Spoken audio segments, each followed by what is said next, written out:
Berita menarik hari ini di asoka.com, Sabtu 27 November. Baiklah, kita mulakan berita menarik hari ini dengan perkembangan COVID-19 di Sabah, di mana kes harian COVID-19 di Sabah terus menunjukkan tren penurunan yang bermula sejak beberapa hari lalu dengan 438 kes hari ini. Jurucakap perkembangan harian COVID-19 Sabah, Datuk Seri Masidi Manjun berkata jumlah itu menunjukkan pengurangan 48 kes berbanding 486 kes yang dilaporkan semalam. Katanya daerah Kota Kinabalu mencatat 81 kes baharu, turun 19 kes berbanding semalam, tetapi kekal daerah yang paling tinggi jumlah kes harian. Katanya daerah lain dalam kumpulan 4 serangkai iaitu Tuaran, Kota Belud dan Ranau semuanya mencatat jumlah kes harian yang lebih tinggi walaupun peningkatan kes adalah dalam jumlah yang kecil. Katanya terdapat penurunan kes baharu di Penampang, Papar, Keningau, Kota Marudu dan Tenom, tetapi daerah Kinabatangan, Kuala Penyu dan Lahad Datu mencatat pertambahan kecil. Tambahnya daerah Sempurna, Telupit, Nambawan, Tongot dan Kalabakan pula tidak mencatat sebarang kes baharu hari ini. Sementara itu, Kerajaan Negeri dan Persekutuan pada tahun ini menyalurkan kira-kira 25 juta ringgit bagi melaksanakan projek pembangunan dan kemudahan asas untuk manfaat rakyat di daerah ini. Ketua Menteri Datuk Seri Haji Jinal berkata melalui bajet 2021 Kerajaan Negeri sebanyak 17.7 juta diperuntukkan kepada pejabat daerah sebagai sebahagian pelan untuk mencapai Hala 7 Sabah Maju Jaya. Katanya Kerajaan Persekutuan pula menyalurkan 7.9 juta kepada pejabat daerah. Haji Ji berkata Kerajaan Negeri Pimpinan Gabungan Rakyat Sabah turut memberikan peruntukan khas 6.5 juta pada tahun ini untuk kerja menaik taraf kawasan bulatan Lebak Moyo yang sering dibanjiri. Bulatan berkenaan terletak di tengah-tengah laluan utama menghubungkan ibu negeri dengan kawasan utara Sabah. Sementara itu, Haji Ji berkata kerajaan turut meluluskan pembinaan projek Leburaya Pen Borneo bagi laluan dari Pituru ke Rampayan sepanjang 32.2 km. Beliau berkata kerajaan turut melaksanakan kerja pembaikan dan membina 23 daripada 47 sekolah daif di Kota Belud. Pada masa yang sama, katanya kerajaan juga mengambil berat nasib usahawan pelancongan tempatan yang terjejas akibat pandemik COVID-19. Dalam pada itu, Haji Ji mengucapkan tahniah kepada pejabat daerah Kota Belud atas pelancaran Pelan Strategik Daerah Kota Belud 2020-2030. Katanya pelan berkenaan menjadi panduan untuk semua rancangan pembangunan dan infrastruktur bagi meningkatkan tahap sosioekonomi dan kesejahteraan rakyat di daerah ini selaras dengan aspirasi SMJ.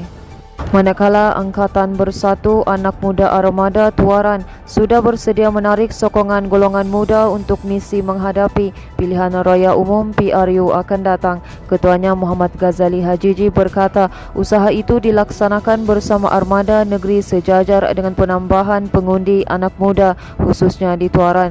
Persidangan itu disempurnakan Timbalan Ketua Bahagian Bersatu Tuaran Datuk Abdul Kasim Razali.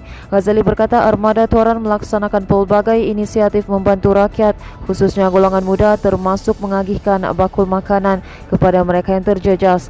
Terdahulu dalam ucapannya Ghazali berkata armada Tuaran sama-sama berikrar dan beriltizam untuk sentiasa berdiri teguh bersama pemimpin parti terutama untuk menjuarai hati dan minda anak-anak muda.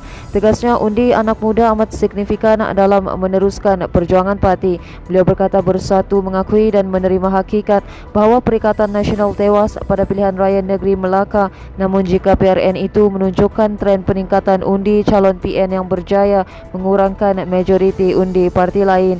Katanya ia adalah petanda yang amat jelas bahawa PN yang ditunjangi Bersatu semakin diterima rakyat walaupun masih baharu dalam kancah politik tanah air. Sementara itu, Abdul Kasim menyifatkan armada Tuaran antara yang paling aktif di Sabah dan seluruh negara dalam melaksanakan pelbagai program untuk golongan muda di kawasan ini.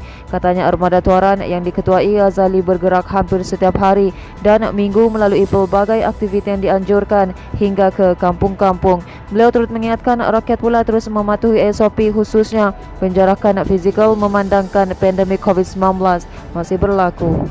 Berita seterusnya, Ibu pejabat polis daerah Lahad Datu sedang menyiasat kehilangan seorang lelaki warga Pakistan yang tular di media sosial sejak beberapa hari lalu. Ketua Polis daerah Lahad Datu, Assistant Commissioner Rohan Shah Ahmad berkata, lelaki berusia 32 tahun terbabit dikenali sebagai Syahidullah Gul Bacha. Katanya kehilangan lelaki terbabit disedari bapa saudara mangsa yang melawat ke rumahnya pada jam 7.30 malam 23 November lalu. Menurutnya maklumat boleh disalurkan di mana-mana balai polis berhampiran. Sementara itu, berita terbabit tular berikutan satu kenyataan di media sosial yang mendakwa seorang wanita yang dikatakan isteri warga Pakistan terbabit turut hilang sejak 20 November lalu. Kenyataan berkenaan mendakwa lelaki warga Pakistan berkenaan turut mengaku isterinya tidak pulang ke rumah dan tidak tahu di mana isterinya.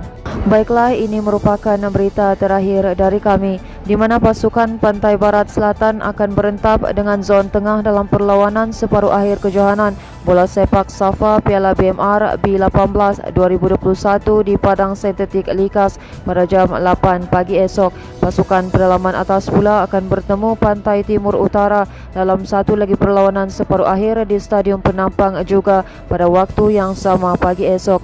Pasukan Pantai Barat Selatan mengutip 7 mata menduduki tangga teratas kumpulan A, manakala pasukan pedalaman atas menduduki tempat teratas kumpulan B dengan mengumpul 5 mata. Pantai Timur Utara pula menduduki tangga kedua dalam kumpulan A dengan mengumpul 4 mata, manakala Zon Tengah juga mengutip 4 mata di tempat kedua bagi kumpulan B. Dalam perlawanan peringkat kumpulan pagi ini, pasukan Pantai Barat berkongsi mata dengan Pantai Barat Timur selepas seri 1 berbalas 1 di Stadium Penampang, dan dalam satu lagi perlawanan di venue yang sama, Pantai Barat Selatan menang ke atas Pantai Timur Utara.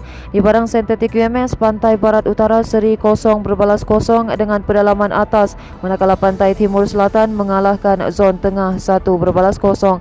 Kejohanan yang pertama kali diadakan itu akan memilih seramai 60 pemain berbakat yang akan dikenal pasti oleh panel pemilih yang diketuai pengarah teknikal Safa Omar Maya Ahmad.